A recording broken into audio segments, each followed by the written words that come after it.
Baik, kita mulai ya. Iya Pak. Baik, Assalamualaikum warahmatullahi wabarakatuh.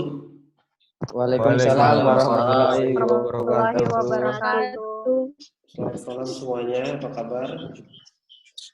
Alhamdulillah baik. Pagi malam. Alhamdulillah. Pak, Ini ada yang mau masuk lagi nggak ya? Bapak Iqbal kena corona.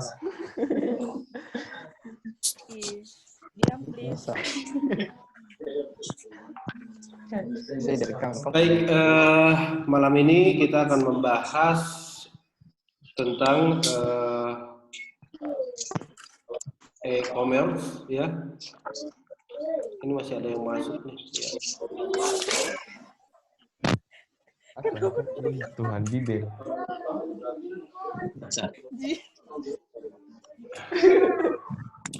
Kemana? Bapak ini di mute all dulu ya. Nanti kalau ini baru kita ini ya. Pak, iya. Iya Pak.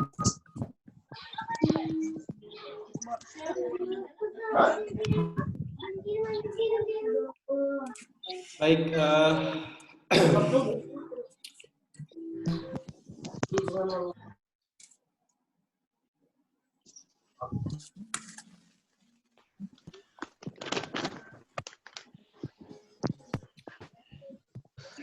baik, kita sering sekali mendengar tentang e-commerce ya, e-commerce ataupun e-business. Sebenarnya e-commerce, commerce atau perdagangan ini memang dari zaman dulu sudah ada ya, sudah ada. Meskipun kalau kita perhatikan sejarahnya perdagangan itu mungkin dulu dengan sistem barter, ya, sistem barter artinya sebelum ada nilai alat tukar, sebelum ada alat tukar seperti uang dan lain sebagainya, itu manusia melakukan perdagangan dengan cara barter atau barang ditukar dengan barang yang sepadan sesuai dengan kesepakatan, ya. Namun dengan seiring berkembangnya zaman, perdagangan pun terus berkembang. Bagaimana metode dan pertukaran serta transaksi yang dilakukan oleh manusia itu terus berkembang. Kemudian sejalan dengan perkembangan manusia, maka cara dan sarana yang digunakan untuk berdagang pun terus berubah. Bentuk perdagangan terbaru yang terakhir saling memudahkan antara penjual dan pembeli adalah e-commerce atau electronic commerce atau perdagangan secara elektronik, ya. Ini siapa lagi yang mau masuk nih? Ya. Nah, kemudian e-commerce atau electronic commerce merupakan salah satu teknologi yang berkembang pesat di dunia, ya. Utamanya di dunia sistem informasi atau internet. Penggunaan sistem e-commerce sendiri biasanya singkatan e-com gitu ya, bukan akom ya. Kalau akom anak komplek ya. Ya, sebenarnya itu membutuhkan banyak pihak, baik konsumen maupun produsen atau retailer ya. Kemudian e-commerce sendiri ini makhluk apa sebenarnya sih? Bagaimana kok bisa mempermudah penggunanya? Kemudian apa saja peran pentingnya e-commerce di dalam kehidupan atau peradaban manusia? Ya. Kita berbicara dulu tentang definisi e-commerce sendiri ya. Jadi sebagai bagian dari electronic business dengan menggunakan electronic transmission, ya, secara umum e-commerce dapat didefinisikan sebagai bentuk transaksi perdagangan ataupun perniagaan barang ataupun jasa dengan menggunakan media elektronik, ya.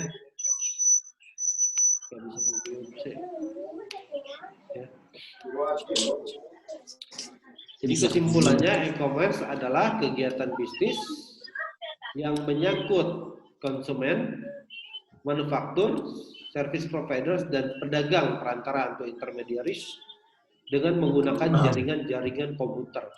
Pedagang perantara itu biasanya retailernya ya, menjual barang dari produsen, diambil kemudian jual ke konsumen. Kemudian selanjutnya kemudahan-kemudahan yang dimiliki oleh jaringan internet. Jadi e-commerce kalau tanpa internet bukan e-commerce lagi, itu sudah perdagangan tradisional atau konvensional ya. Jadi internet sebagai jaringan publik yang sangat besar, layaknya dimiliki suatu jaringan publik yang murah, cepat dan kemudahan akses. Nah, internet kita di Indonesia kira-kira murah nggak? Lemot, Pak. Lemot dan mahal ya. Lemot dan mahal. Betul. Lelet. Lelet. Jadi banyak kendalanya ya. Kemudian menggunakan elektronik data sebagai media penyimpanan pesan atau data sehingga dapat dilakukan pengiriman dan penerimaan informasi secara mudah dan ringkas baik dalam bentuk data elektronik, analog ataupun digital ya.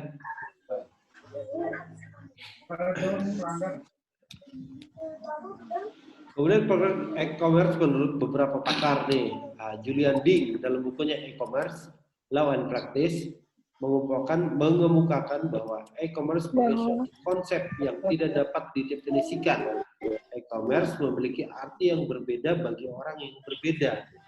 Artinya setiap orang mempunyai persepsi e-commerce itu sendiri. Terkadang orang menjual dengan apa istilahnya, katakanlah dengan media WhatsApp.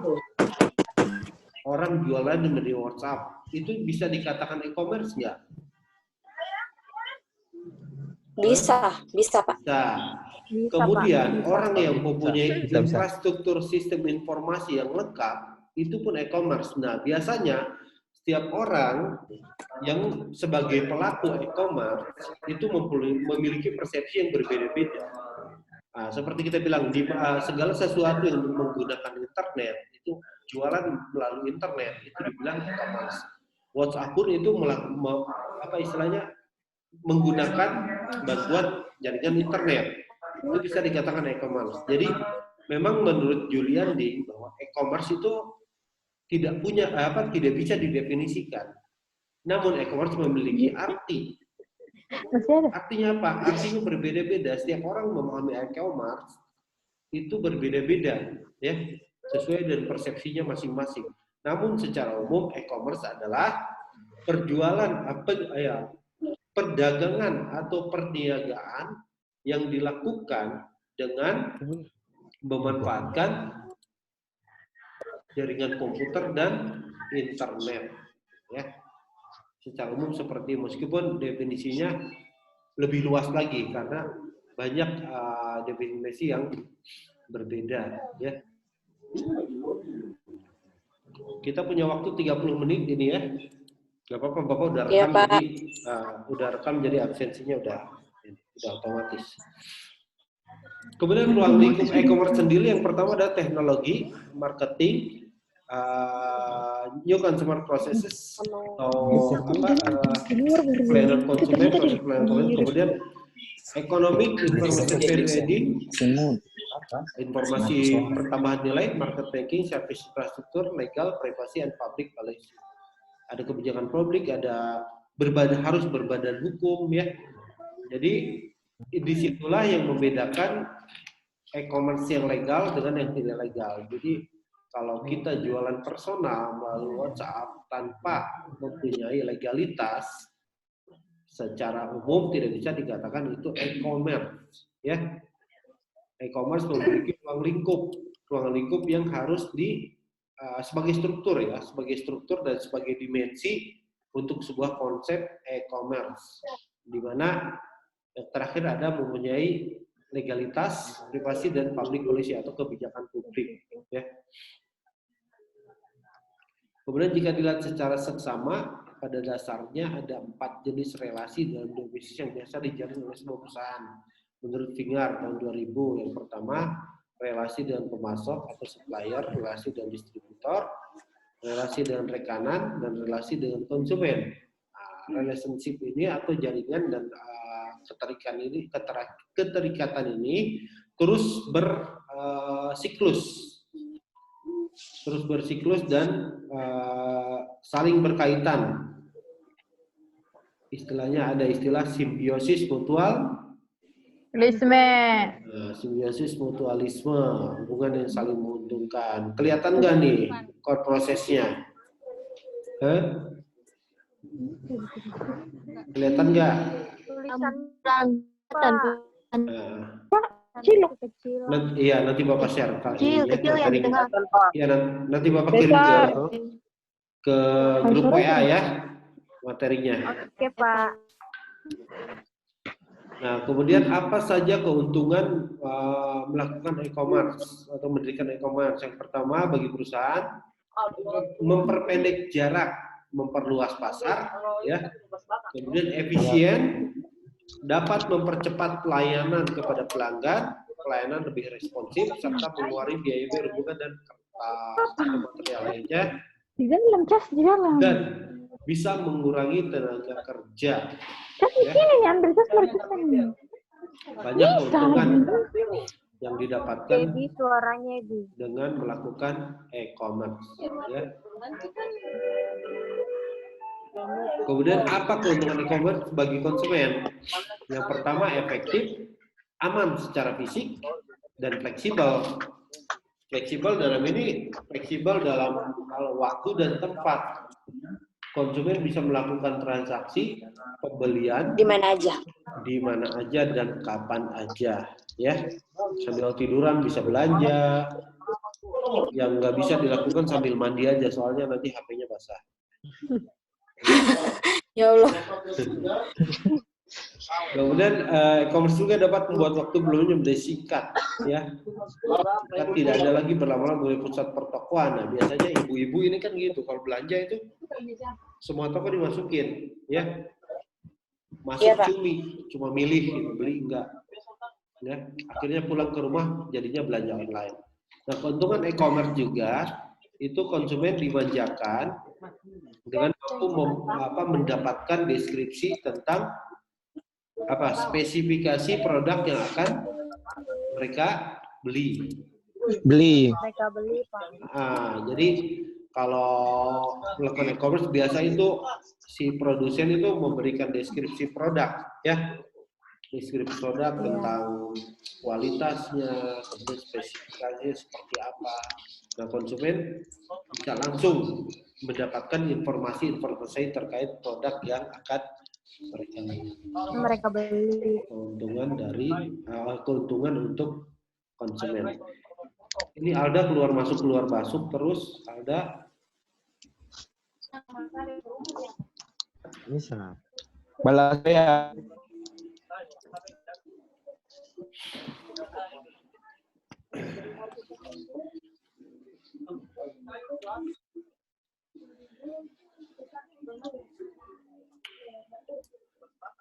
Baik, yang berikutnya, keuntungan e-commerce bagi masyarakat umum. Yang pertama, mengurangi polusi dan pencemaran lingkungan. Jadi bayangkan kalau masyarakat umum tanpa ada e-commerce, itu semua pembelanjaan dilakukan secara konvensional atau tradisional. Orang harus datang ke tempat barang itu berada atau ke produsen. Jadi semua orang harus bergerak. Bayangkan kalau 100 juta orang atau 250 juta orang rakyat Indonesia belanja tanpa e-commerce, ya, mereka menggunakan kendaraan, misalkan pakai motor, ya, motornya asapnya tebal lagi, asapnya banyak, ya kan, itu bisa menimbulkan polusi, sehingga dengan adanya e-commerce maka polusi juga bisa dikurangi. Kenapa? Karena masyarakat atau konsumen belanja tidak perlu keluar rumah atau harus mendatangi retail atau store-nya, ya. Kemudian membuka peluang kerja baru. Ini akses pertumbuhan ekonomi baru. Dengan adanya e-commerce, banyak UKM-UKM yang telah menikmati kehadiran e-commerce ini, ya. Contoh, coba kamu buka Tokopedia, ada nggak yang jual pisang goreng? Ada. Pisang goreng aja bisa di e-commerce, ya kan? Ya. Yang belum ada Pinang, makanya kalian sebagai mahasiswa harus kreatif. Ya, jual Pinang online. Nah, gitu. Jadi apapun sekarang, jadi membuka peluang kerja dan akses pertumbuhan ekonomi baru bagi masyarakat. Namanya e-commerce. Ya. Kemudian yang berikutnya online shopping, menyediakan banyak kemudahan dan kelebihan jika dibandingkan dengan cara belanja yang konvensional, ya. Cuma biasanya hal ini menjadi tidak baik ketika menjadi habit atau kebiasaan atau kecanduan bagi orang-orang, ya. Akhirnya online shopping itu menjadi kebutuhan saat ini.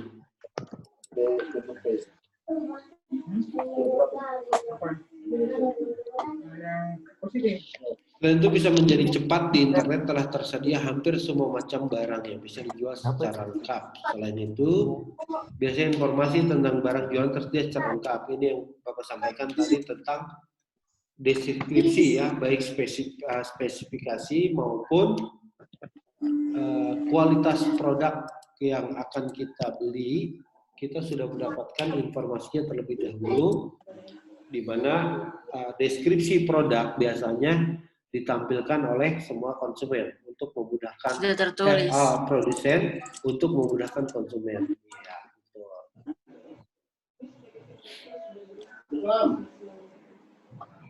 Ya, yang berikutnya kerugiannya meningkatkan individualisme pada perdagangan. Seorang dapat bertransaksi dan mendapatkan barang dan jasa yang baru tanpa bertemu dengan siapapun. Artinya di sini tidak ada silaturahmi kalau bahasa awamnya, ya. Jadi individualisme, gitulah. Kalau kita belanja di pasar kan repeat order terus akhirnya kita kenal dengan penjual sayurnya, benar nggak? Betul. Nah, kita beli ikan di pasar, semakin sering kita belanja di salah satu penjual, maka kita akan semakin mengenal penjualnya, benar nggak? Betul. Dengan melakukan e-commerce, kerugiannya itu kita tidak akan pernah mengenal di produsen. Karena apa? Karena transaksi itu diwakili oleh Internet of Things, oleh artificial intelligence, oleh kecerdasan buatan, ya. Sehingga individualisme di sini sangat dominan. Kemudian terkadang menimbulkan kekecewaan. Apa yang dilihat di layar monitor komputer kadang berbeda dengan apa yang dilihat kasat mata. Pernah nggak punya pengalaman belanja online? Produknya nggak sesuai. Pernah. Sering, pasti sering ya. Cewek-cewek itu pasti sering.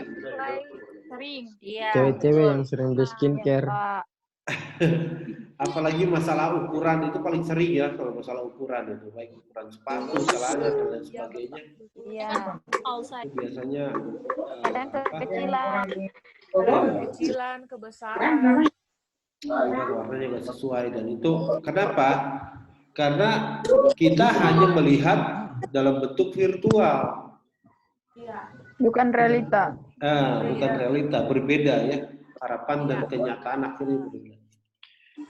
Kalau kita belanja secara konvensional, itu kita bisa melihat, meraba dan merasakan, ya, secara langsung barang yang akan kita beli, sehingga kita bisa mengukur langsung kualitas barang yang akan kita beli. Itu salah satu kerugian e-commerce, salah dua, ya. Yang pertama adalah individualisme, yang kedua terkadang menimbulkan kekecewaan karena ketidaksesuaian barang yang dibeli, ya. Iya.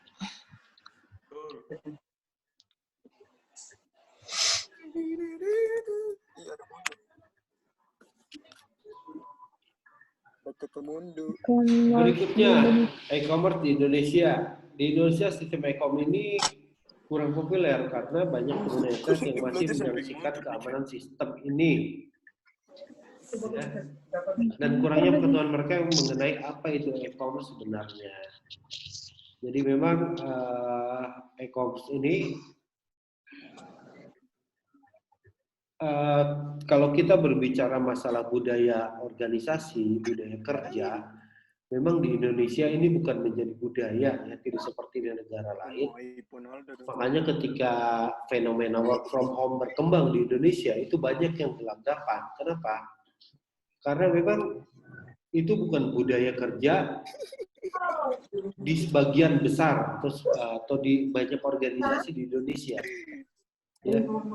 Karena memang infrastruktur infrastruktur dan juga sumber daya manusia yang memahami e-com ini atau yang memahami sistem informasi ini masih kurang di Indonesia, sehingga perlu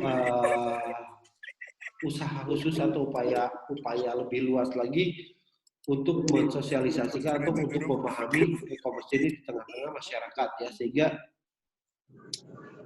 di dalam era revolusi industri ini masyarakat Indonesia khususnya lebih memahami apa itu e-commerce, apa itu keuntungan dan kerugiannya, sehingga e-com ini bisa dimanfaatkan dengan bijak, ya, dan bermanfaat untuk empat tulang lingkup tadi, supplier, produsen, ya, konsumen dan lain sebagainya. Ini peluang e-commerce di Indonesia. Yang pertama itu siklus penjualannya mencari informasi barang jasa yang diperlukan. Pasar konvensional itu kan masih menggunakan majalah, katalog, surat kabar. Kalau e-commerce itu menggunakan situs web, ya. Kemudian memeriksa harganya seperti apa, katalognya tercetak, katalognya online. Kalau kita ke hypermart itu banyak katalog-katalog harga yang dicetak setiap produk, benar nggak? Nah, kalau kita belanja online itu katalognya online, ya. Kemudian memeriksa ketersediaan barang atau inventarisir itu biasa melalui telepon atau WhatsApp. Itu masih konvensional, jadi WhatsApp itu masih konvensional, ya. Jadi sis barang ini ready enggak? Itu pakai WhatsApp, telepon, atau fleksibel dan lain sebagainya. Nah, kalau e-commerce itu sudah pakai situs web. Contoh kita masuk di kolom diskusi kalau kita belanja online kan, ready nggak sis? Ya, 10 menit lagi meeting kita akan selesai. Peringatan. Iya, Pak. Ini peringatan ini gratis, ya. Lama tak jumpa, giliran jumpa tak lama. Nasib. Jadi 10 prospek e-bisnis di Indonesia, ya, e-bisnis tipe-tipe e-bisnis, kemudian komunitas sama masyarakatnya, kontennya apa aja yang dibuat, kemudian teknologi atau alat teknologinya apa saja, akses channelnya, regulasi paling penting, ya, kemudian organisasinya, cek strategi atau strategi perubahan bisnis, proses bisnis, dan sistem pendekatan baik pendekatan terhadap konsumen dan lain sebagainya. Ini harus diperhatikan, ya. Jadi kalau kita mau membuka bisnis di Indonesia, yang pertama kali harus kita perhatikan tipe bisnisnya seperti apa,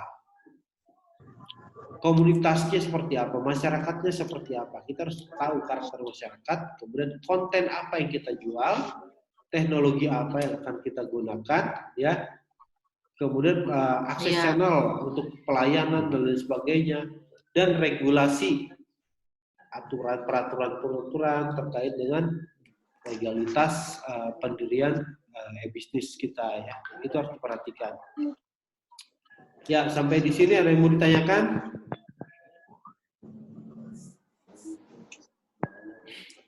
Ini Irma Ridwan baru masuk. Irma Ridwan. Iya, Pak. Kenapa baru masuk, Irma? Enggak, Pak. Dia terkeluar sendiri, Pak. Udah 2 kali. Beli pulsa data eceran, ya? Dia beli pulsa listrik itu, Pak.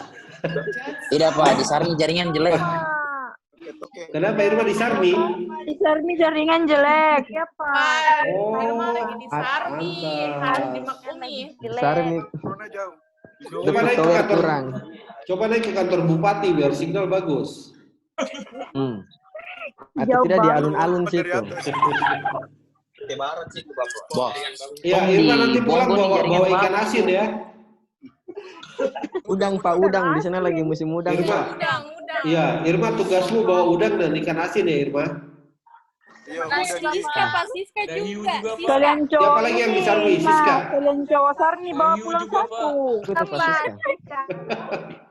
Ini Ayu lagi. Ayu. Ayu. Kerja kayu kerja. Ayu kenapa baru masuk Ayu? Ayo masuk dong. Habis. Yang kemarin evaluasi udah dikirim semua. Sudah, Pak. Ya. Kita nggak ada UTS ya. Kita nggak ada UTS. Nanti Iya, Bapak, nanti Bapak kirim kolom evaluasi lagi dua, tapi terkait dengan pemahaman Anda ya tentang sistem informasi. Kenapa tertarik dengan nanti Bapak kirim ya. Secara umum kah ini Pak Ya, pertanyaannya? iya pertanyaan satu aja nanti kalian ini isi lagi ya. Iya. Siapa? Pak. Siapa itu? Ini Sani Devita Sari baru masuk lagi. Sani. Ya, Pak. Itu mereka Jaringannya kita itu, lagi selesai VC-an sama yang pacarnya itu. Bucin itu, Pak. Bucin. Pak biasanya. Bapak Kalau gitu soalnya sembarang. lagi social distancing. Aku. Ya sudah, kita sudahi dulu ya. Nanti Bapak kirim evaluasinya ya. Sudah, Masih ada kelas Pak. A2 Enggak. soalnya. Iya. Pak. Ya, makasih Iya, semua. Pak. Ayo jangan. Assalamualaikum Pak, sama-sama. wabarakatuh. Sudah cukup. Waalaikumsalam. Warahmatullahi wabarakatuh. Hormat. Dapat.